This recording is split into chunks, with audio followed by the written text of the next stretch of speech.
if you are moving and there is no new job, you might need to consider, except like you have billionaire uncles or like a rich dad or like rich parents that like will sponsor all of your needs.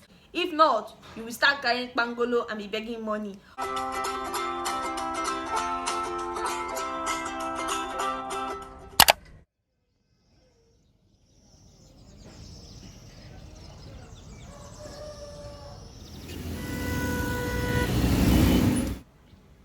Hi guys, and welcome back to my channel. So in this video I'm going to be reliving my experience moving into a new city. I don't know you currently watching this video if you are planning on moving to a new city, or you have already moved into a new city and you are finding it difficult adapting to the new environment. This video I'm going to be reliving my experience and sharing what it has been so far for me. And if you have not yet made that decision, from, well, my experience might not exactly be the best, but it can help you decide whether or not to go on with that decision and actually move to the new environment. So guys, moving for me, okay, this was an idea that I had like as way back as 2014 2015 when I just got into university. And I was with the idea of I did not want to go back home. And contrary to what a lot of people think when I tell them this, a lot of people think that for me that actually meant that I just needed space to be a bad child, or I didn't want to be controlled by my parents or something. But that was not what it was for me. For me, I just wanted like a new environment to grow, to learn, to also that kind of thing. And I felt like I have been in Benin all my life and I did not want to be there anymore. Yeah, Benin, I used to stay in Benin before now, and I just moved to Ibadan. I used to stay in Benin, Edo State, Nigeria, and I just moved to Ibadan, Oyo State, Nigeria. So that was what moving, the whole idea of moving was for me. And so when I was going for my service year, I just thought that that would be a good opportunity for me to move. And so I was hoping that if I get posted to a good location, I'll just like stay back there and start living there. And unfortunately for me, I was actually not posted to Ibadan originally. I was posted to Kebbi. Now my NYC experience is a whole beautiful story on its own, and something I probably need to share too, because actually a very weird, not weird, but like a big story. So but like I had to relocate from Kebbi State to Oyo State, and that was how I got to Ibadan. So, and I just felt like why not just stay back. I mean, I've always had the mindset of like relocating from Benin, so this is a good opportunity for me to change environment, and that was how I decided to stay back in Ibadan after service year. So moving to Ibadan, what has it been like for me? Okay, first of all, let me start with accommodation, because first things first was for me to get a place to stay. Now I'm not going to start from my whole NYC experience and how I lived during NYC, because like I said, that's a whole different experience on its own. I'm going to start from after NYC. So I finished NYC October 2019 last year, and after then, well, I needed to change where I was staying. And I actually knew, based on when I was looking for where to stay during my NYC, like looking for accommodation in this city is super stressful. Agents will frustrate your life, landlords will frustrate your life. They have a lot of rules, plus you are a single lady. Why are you staying alone? You're not a copper, you're not a student. Why do you want to stay alone? They automatically assume that you are promiscuous or you're like indecent for you to be a young lady and you want to start staying alone. That means you want to be bringing plenty men into our house. So that was what it literally meant for them. So landlords frustrated my life, agents frustrated my life with their outrageous be like, before they will take you anywhere, you will pay transport, you will give them what's it called, agency fee, you will sharp pay plenty money, and then the end of the day they will not take you to one place that is as if, I don't know, probably criminals, or I'm trying not to I'm trying not to use like a very terrible word, but the kind of apartment that they will take you to, you will not even wish that your enemy will stay there. And at the end of the day, for them to take you to another apartment, you still pay money. So like, agent frustrated my life. And housing in this place is super expensive. Now all these times that, remember I told you that I started planning on moving from when I was in uni. Now let me bust your bubble. At this time I was planning, or I was reasoning in my head that I want to move. It's not like I was saving somewhere that, okay, this money is particularly for me moving or something. I was not saving, I was not preparing. I just had that thought, that idea that I wanted to move. So like, moving, it's not like I had one big budget for rent, for this, for that, for blah blah blah blah blah. And so when I got here and they were calling big money for apartments, like self-con, you will hear them call big, what kind of big money? And you'll be asking, I'm not looking for a 3-bedroom apartment, it's just a self-con, room, parlor, kitchen for me to stay alone. Why are you calling 300, 400k for me? Who is my father? My name is Faith Adamoisa, not Faith Otedola, that kind of thing. But yeah, accommodation was like one big problem.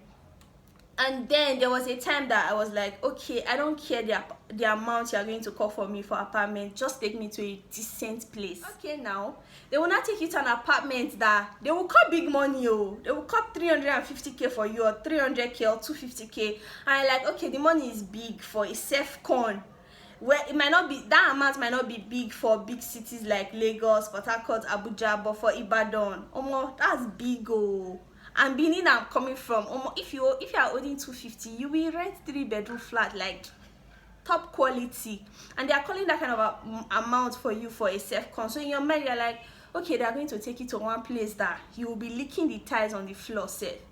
When you will get there, you will see apartments, and the apartment is one old looking house that the house is looking as if any moment from now it will collapse. And you're like, is this the house you're calling 300k for me?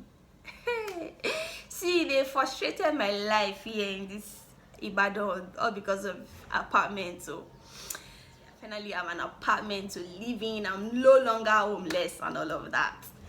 Now living, I'm not going to talk about the cost of actually furnishing a new apartment.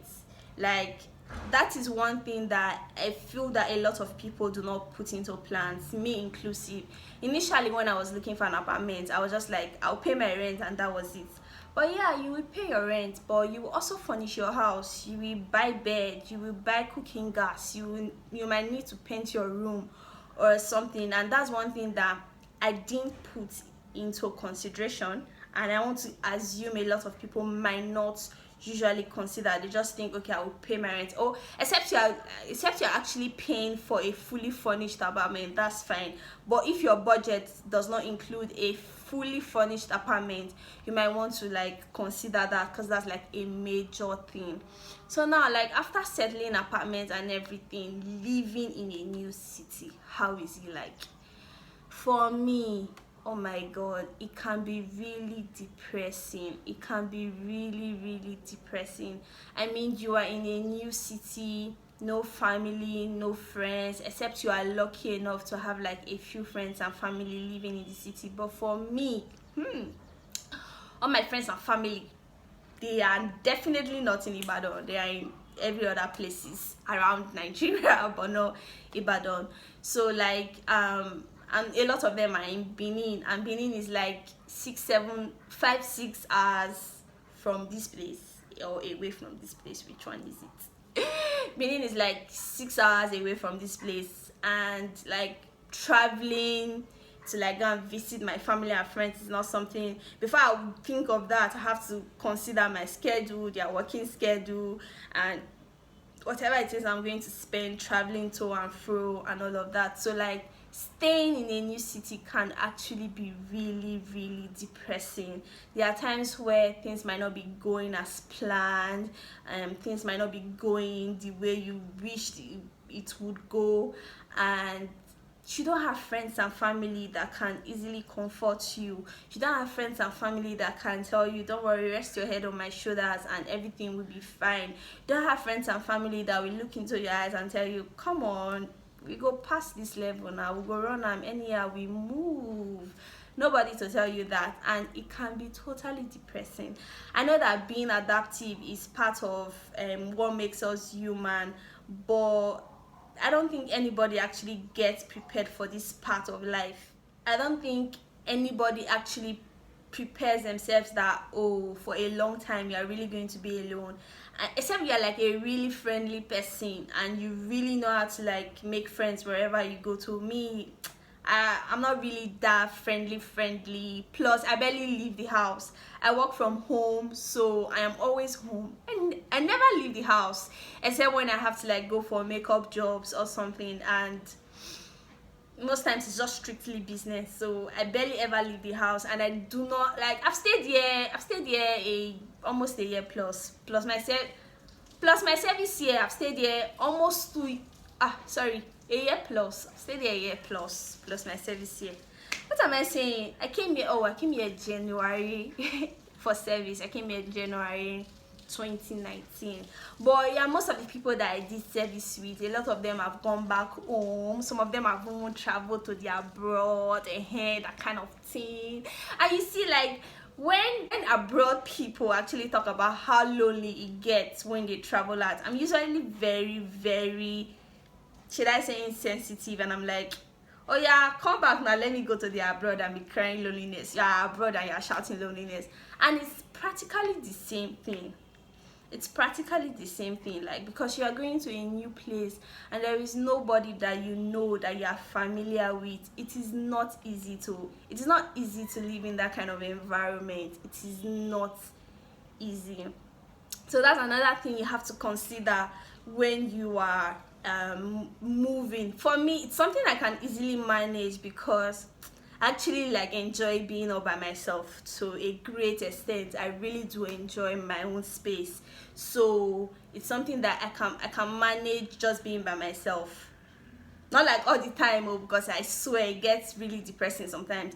But I know a lot of people that like people being around them, and if you are that kind of person, moving into a new city and you are not really a friendly type of person, I would say it's like a very bad idea. Except you know you are really friendly and you can easily make friends, then okay. Now let's talk about the receptiveness of the people living in the community or the city you are moving into.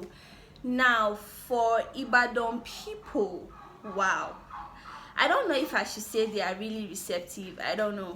I don't think they are, because first of all, they will take an advantage of you if they know that you are not from their place. If they know that you are not a Yoruba person, they will take an advantage of you. And that's very easy for them to know, because first of all, they speak their language to almost everybody they meet, whether or not you are Yoruba. I mean, look at me. I don't look like a Yoruba girl, but a random person sees me and just starts speaking. Sometimes I will stop a bike or I will go to the market and I want to buy something, and the person is speaking Yoruba to me, and I'm like, I don't know Yoruba. Like, why you know Yoruba? Like, that kind of thing. So that's one thing. And then they will cheat you. I mean, the bike men, they've chopped my money in this place. So market people, they will chop your money when they know that you are not from this place. What they speak Yoruba to themselves, what they're supposed to say 200 naira, they will double the price for you and collect your money. So another thing you really need to understand is whether or not the place you are moving to, whether the people living there are like really friendly to visitors, or they're like really accommodating to visitors. Because depending on where you are moving to, if the people are not like friendly or they don't like treat visitors nicely, it will further frustrate your moving plans. It will further frustrate your decision to move. So that's another thing that you need to put into consideration. The place you are moving to, are the people in the community receptive? Are they welcoming, or are they not? That's another thing that you do need to consider. One last thing I would like to talk about before I end this video is your feeding and well-being. Now, I don't know if you have moved yet or you are planning to move or something, but one thing you should know before you move is to have a backup plan. I mean, when it comes to finances, most times when we are moving, except you are moving based on a new job, like you have a new job and that's what is taking you to a new city, so at least you are rest assured that money is definitely coming. But if you are moving and there is no new job, you might need to consider, except you have emergency funds, then that's like okay. But if you do not, that's something you want to plan for or save for before you finally conclude on your plans to move. Because trust me, feeding is something you have to consider. Except like you have billionaire uncles or like a rich dad or like rich parents that like will sponsor all of your needs. But if you don't, you're forming Mr. or Miss Independent. You need to put that into consideration, because sometimes you might be looking at it that anyhow we go rough farm, but hunger never beats you. If hunger beats you, you will run to your father's house. And trust me, feeding is not cheap. I don't know if you have the idea that feeding is cheap. Feeding is not. Hey Jesus, since I've been staying alone, I've been giving my parents kudos. Like now, like this, you give birth to 6 children. You mean I've been feeding 6 children all your life? Feeding is not cheap, guys, and like that's one thing you need to consider. And apart from feeding, there are other things you spend your money on. You will spend your money on electricity bill, security bill, transportation, like I mentioned earlier, and so many other things. Like, and then unplanned situations, you might just sit down, your phone will spoil, you have to go and repair it, or your laptop will spoil, you have to go and repair it, or something will spoil in the house and it's very important because you use it probably all the time and you have to repair it. So these are things that you need to consider, because money is important. Like, it can be really frustrating. And let me go back to feeding again. Food is super expensive now. They will say, go to the market, they will say one tiny small onions that is not enough to cook one pack of indomie for you, 100 naira now. Buhari's regime, my guys. Tin tomatoes is now 150. Like, how did tin tomatoes go from 50 naira to 150 naira? My guys, please, like, before you move, make sure that you have emergency funds, or at least you're like very certain of your major source of income. Like, you already have somewhere that you know that money is coming in steadily. That is very key. If not, you will start carrying pangolo and be begging money, or be like me that is I'm looking for a billionaire husband now. As I'm here like this, like hunger beating me, I'm looking for a billionaire husband. Don't ignore this makeup. Ignore this makeup. Things are rough, things are hard. So if you have billionaire husband you're not using, send him my way. See, I'm single, I'm searching. Okay guys, thank you so much. This is the end of this video. If you enjoyed this video, please don't forget to hit the like button. And if this is your first time watching my video and this is your first time on my channel, please hit the subscribe button down below. There is a red cute little subscribe button there. Please hit it. And to my pre-existing subscribers, thank you so much for always watching my video. Like, I don't know what I would do without you guys. So thank you for your love and your support. I'm ready to read your comments about what you think about this video. If you are planning on moving, let me know. If you have questions that you want me to answer, let me know. I'll be reading in the comment section. Thank you guys. I'll see you in my next video. Take care of yourselves. Bye.